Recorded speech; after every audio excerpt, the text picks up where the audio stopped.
Hi there, Pirate fans. This is Erin Kelly alongside Ryan Clayton for Pirate Television as we break down a Seton Hall Pirates home opener win over the Wagner Seahawks 89-49. Ryan, to start off, before we get into stats or anything, what were your initial reactions to this game? Well, initial thoughts, Erin, were definitely, it had to be, Seton Hall came out with a certain energy that really noticed and really respond to. I mean, they came out swinging early on, especially on defensive and offensive.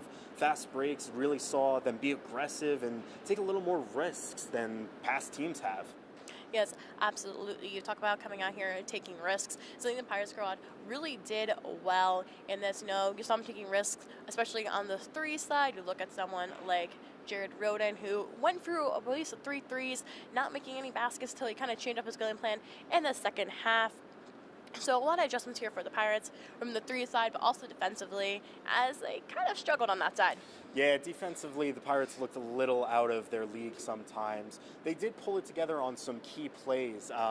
With around 12 minutes to go in the first half, Miles Powell had a fantastic steal that turned into an explosive dunk that really riled the Pirates up. Also, again, Romero Gill had a strong block in the second half with about the same time, 12 minutes to go, that really energized this crowd. I mean, it felt like Prudential in here just for a quick second with that monster block that he had. Yeah, and also speaking defensively, the Pirates had 11 steals. They had 41 rebounds to 29. Very much able to control the floor when they were able to. A young team was able to come in here and really set the tone here in Walsh Gymnasium. But the biggest thing coming out of this team, there are two key players that we have to talk about here. One of them that you got a chance to kind of speak to during the press conference, which was Sandro Mamukashvili.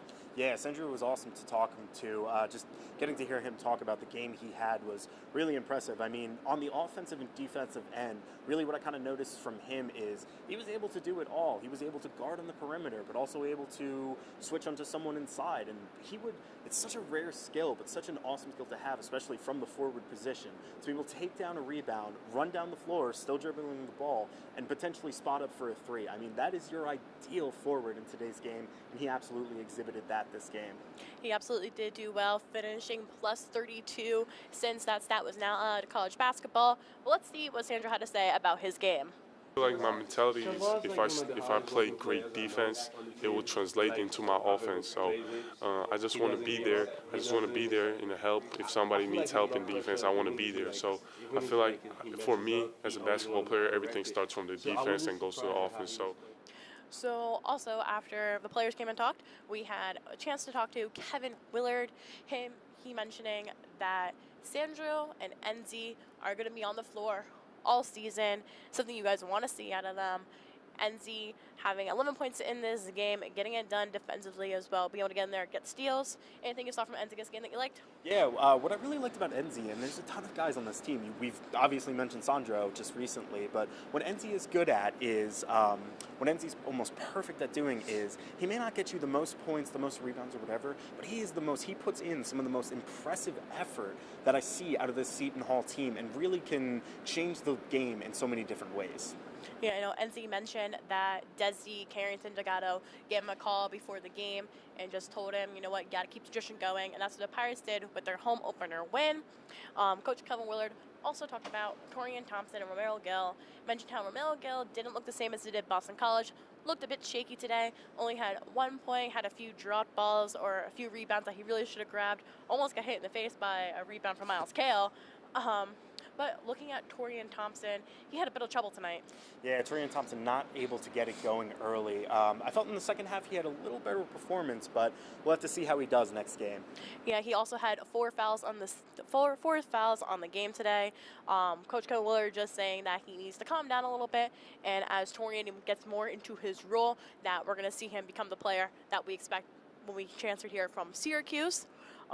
Also, he mentioned in the game about the plus-minus stat that he doesn't look at it during a game, and that's especially effective because Quincy McKnight had 4 fouls on the game. He had the best plus minus, but you actually saw decent minutes from freshman Anthony Nelson and Shavar Reynolds.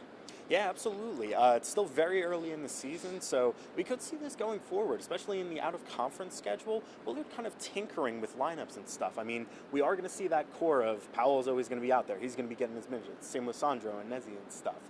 But from the guards and stuff, from these transfers, there's a lot of them on the team, so it's really interesting. It's going to be fascinating to see, at least to me and everyone here at Pirate TV, to see who kind of steps up and who Willard really likes.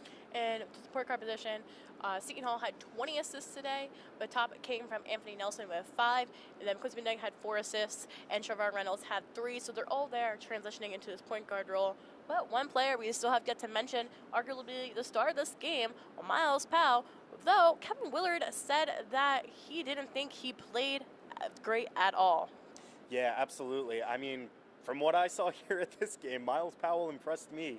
30 points, 10 for 13 shooting, I believe 5 for 9 from 3. I mean, he made it look easy. Like, Miles Powell is such a special player in that regard where he just makes it look effortless and stuff, and I think shows the sign of a really great player, and that's exactly what we saw from him tonight. Yeah, Miles Powell was at plus 31 underneath Sandro's plus 32. We mentioned Powell, he was 5 for 7 on the 3. Oh, okay. But he did extremely well. 30 points is actually now top 50 in Seton Hall all-time scoring. That's right, big night for him. Yeah, passing Isaiah Whitehead, who was there as well.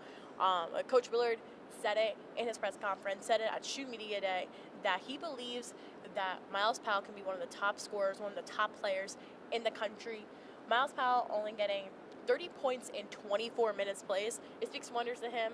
How that's going to be down the stretch, especially when he get a conference season and in non-conference when he faces teams like Louisville, Kentucky, or even Rutgers here at home is going to be a tough game. So we're very excited to see what Miles Powell is going to do, stepping up into his leadership role, which he did very well tonight. Yeah, absolutely. Now, looking ahead to their next game, there's a bit of worry for Seton Hall besides foul trouble, is that right at the end of the game, as the buzzer was going off, Shavar Reynolds looked like he got hit in the shoulder. You had a little bit better view than I did. Yeah, absolutely. I picked up on this almost immediately. After a play, it really didn't look like there was direct contact or whatever, but it appeared that a Wagner player did probably unintentionally elbow him. He was holding his right side. Even I saw during handshakes and stuff, he was making sure he wasn't giving that right side and making sure to shake with his left side. So it may not be too serious of an injury, but it is something to keep in mind. That's absolutely something we're going to have to watch to see if he plays in exhibition against New Haven on Friday right here in Washington Gymnasium. We'll have all the coverage for you throughout the season here on Pirate Television. Make sure you guys stay tuned to Hall Talk and all of our post games after each and every men's basketball home game.